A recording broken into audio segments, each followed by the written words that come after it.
Let's go way back to an earlier scene in the Torah, one of the greatest scenes in history. When Yosef's brothers return home and they tell their father Yaakov that Yosef's still alive. And Yaakov doesn't believe them. And they tell Yaakov, he told us to tell you that he sent wagons. Yaakov goes, he sees the wagons, the agalos, and he realizes that Yosef is sending him a message. He's reminding him about the last law that his father taught him, the law of Egla Arufa, a law that appears in this week's Torah portion. Egla, calf, that word is cognate. It sounds like, same root as agalos, wagons, hence the hint. Why is Yosef sending Yaakov a hint based on the last law that he had taught him? Send him a message about the first law that he had learned, or the most important law that he learned, the most memorable. The commentators explain, here's what's going on. Yosef is telling his father, remember what you taught me? Remember what the ritual is? We see from this week's Parsha, a dead body is found.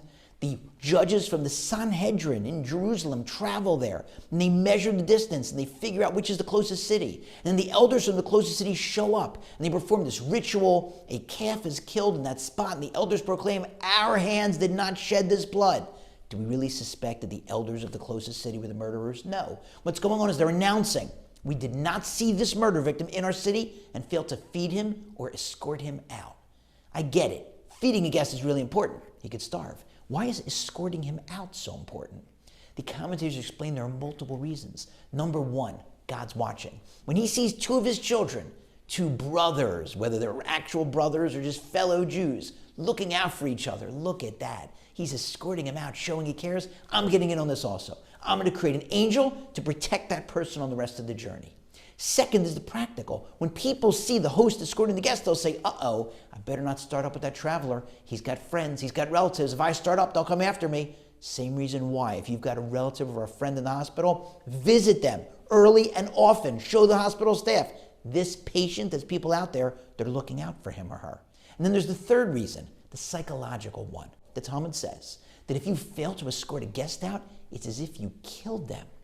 How can that be? The answer is that while a guest is sitting in your house eating, he feels great. He feels welcome.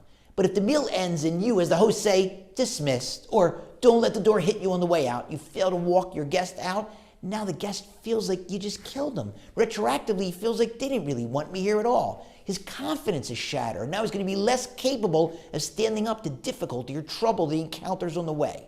And so Yosef's reminding his father, Dad, remember when I went to check on my brothers, when you sent me and you escorted me out? And I said to you, Dad, what are you doing? You don't have to walk me out. It's the obligation of a child to walk a parent out, not the obligation of a parent to escort a child out. And you said to me, no.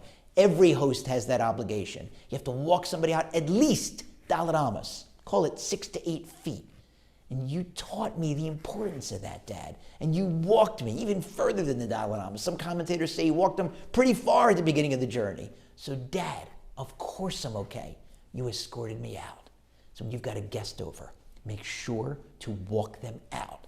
It's really important.